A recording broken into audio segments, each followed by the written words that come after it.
Hi. Welcome to another thrilling episode of the Squash with Mabel, a space where real story meets real feelings. Here we talk about love, the losses, healings, and everything in between, the beautiful, the messy, and the lessons that has shaped us. Life is messy, but guess what? We can be too at times. It's not about having it all figured out. It's about walking the journey together, one conversation at a time. So grab a coffee, relax, let's dive into it. This week, we have a rather interesting story. You'll find out why. So, where do I start? Maybe from the beginning. I was 23 when I left Nigeria. Everyone around me was so proud, so excited, and honestly, I was too. I told myself this was a big break, a new country, a new life, the kind of opportunity people prayed for. My parents said things like, "You make us proud. You send something home. You find better opportunities." Friends called me lucky. Strangers on the social media, they clapped for me. I was the girl who made it out. But here's what nobody told me: moving abroad is like being born again. You suddenly become a child in a world where you don't know the language, the culture, or the rules. I got to Germany, and even the simplest things became mountains. Grocery shopping, for example. Back home, it was so easy. I knew where everything was. I could joke with the shopkeeper, greet people in my language. Here, the first time I went shopping, I stood frozen in the aisle for almost an hour because I couldn't read the labels. That I can relate to. When I finally went to the cashier, my German was so broken that the woman attending to me sighed in frustration. She wasn't even able to hide it. I felt so stupid and I cried on the way home. Little by little, I started withdrawing. I didn't want to ask questions anymore because every time I did, I felt like a burden. On the train, people would look at me weirdly when I spoke English. So I stopped asking for directions. I stopped speaking unless I absolutely had to. It was funny because back home, I was the loud one, the social one. But here, my voice shrank. My confidence shrank. And then winter came. Oh God, winter. I had never experienced anything like it. The sun disappeared. Days were short. Nights were endless. I would leave the house when it was dark and return when it was still dark. At first, I thought it was just the weather getting to me, but slowly I realized it was more than that. I couldn't eat properly, I couldn't sleep, my chest always felt heavy. Calls from home didn't help. In fact, they made it worse. Every time I picked up the phone, it was either, "Have you found a job yet?" or "Don't forget your siblings are looking up to you." Nobody asked how I was holding up. Nobody asked if I was happy. So I stopped telling the truth. I told them I was fine. I sent filtered pictures on Instagram, and I carried this heavy silence inside me. At my lowest, I remember spending 3 whole days in bed, curtains drawn, phone on silent. I didn't even have the energy to shower. I would scroll on social media, comparing myself to others who looked like they were thriving abroad. I saw friends traveling, smiling, living their soft life, and I would ask myself, why not me?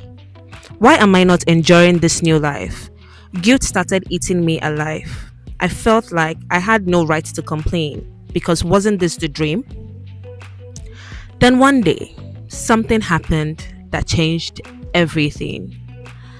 I was on my way to school and I fainted at the train station.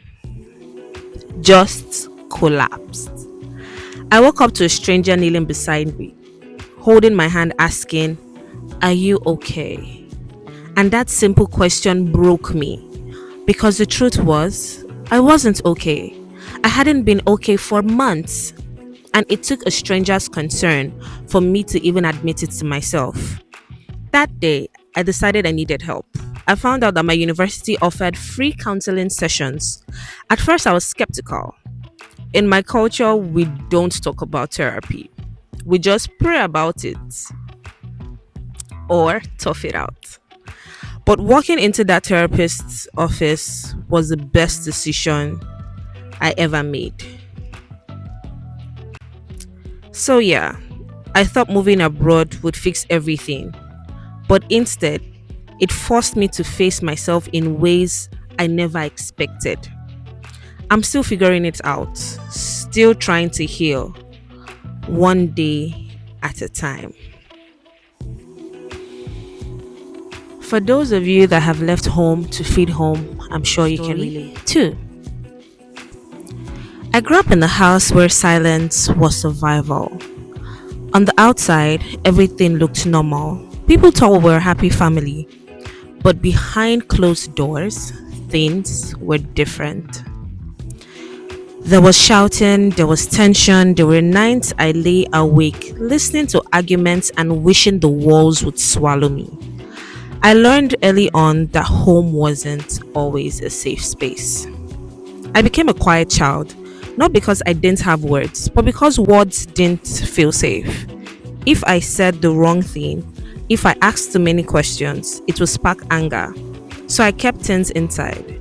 I smiled when I had to, nodded when I was spoken to, and played the role of the good child. Nobody noticed I was shrinking into myself. Nobody noticed the heaviness I carried. By the time I was a teenager, the silence had become part of me. At school, I couldn't open up like my friends did. They talked about crushes, about dreams, about what made them happy. I just listened. I didn't know how to share because I was so used to keeping everything hidden. I often wondered if something was wrong with me, why I couldn't connect the way others did. In university, I thought I would finally be free, but the truth is, I carried my past with me like luggage I couldn't put down. The smallest things triggered me. If someone raised their voice, my heart would race. If there was tension in a room, I would shut down. I built walls so high that people couldn't get close, and those who tried often gave up. They saw me as guarded, even proud, but really, I was just protecting myself. The breaking point came in my first serious relationship. I was with someone who genuinely cared, but every time he tried to get close emotionally, I pulled away. I didn't know how to let someone in. I didn't know how to be vulnerable without fear. Eventually, he asked me what I was so afraid of, and that night, for the first time, I let it spill out.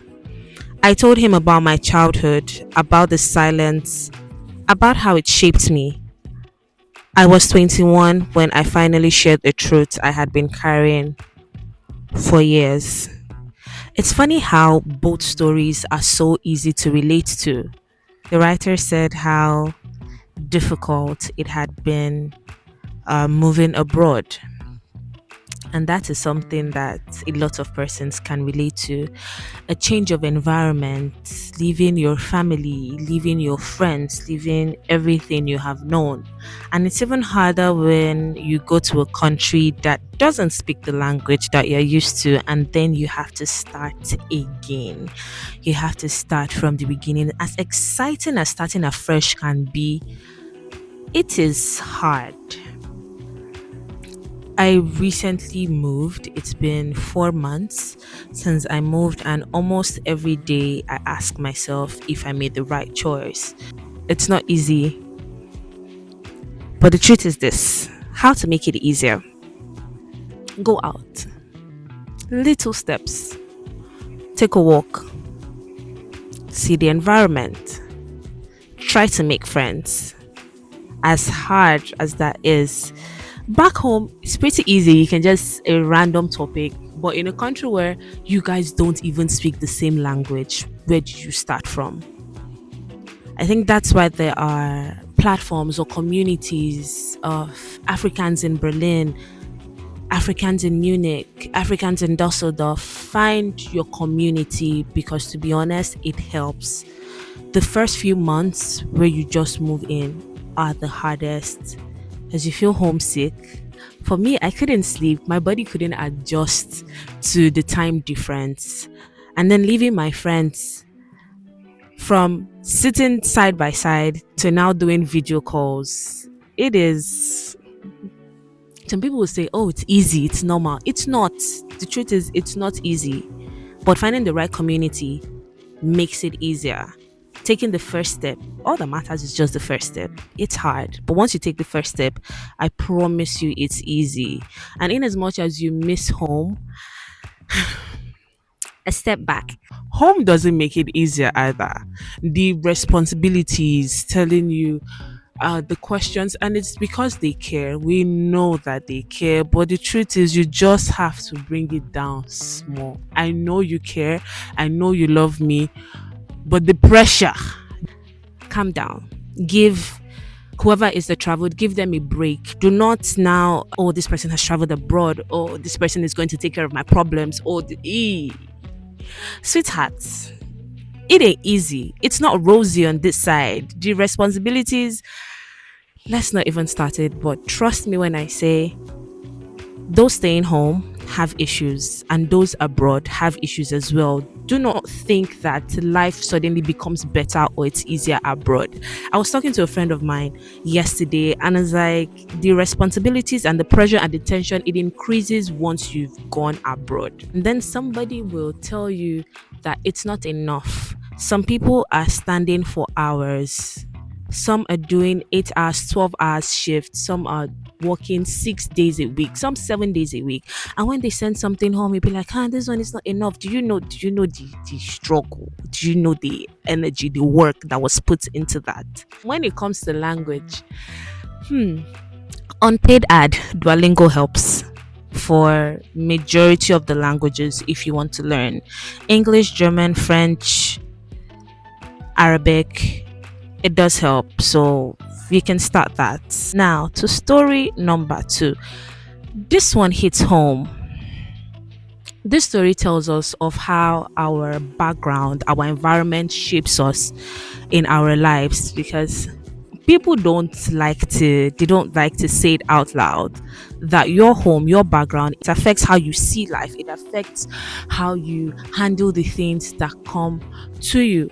Whenever I talk to somebody, I'm like, I want to know where you're coming from. I really want to know where you're coming from. How is it in your home? How is it in your family? How do you talk to your siblings? How do you talk to your parents? Are you guys happy? Do you have a good relationship or not? Because the thing is, it will help you understand that person more. So before you judge a person, know where they're coming from. There are people that did not come from good homes, or their method of being raised was slightly different. It's good, but it's slightly different. In terms of our writer, where she said her voicing out her feelings, it ended in the negative side. In that environment, I will not talk. Oh, I'm going to swallow my words.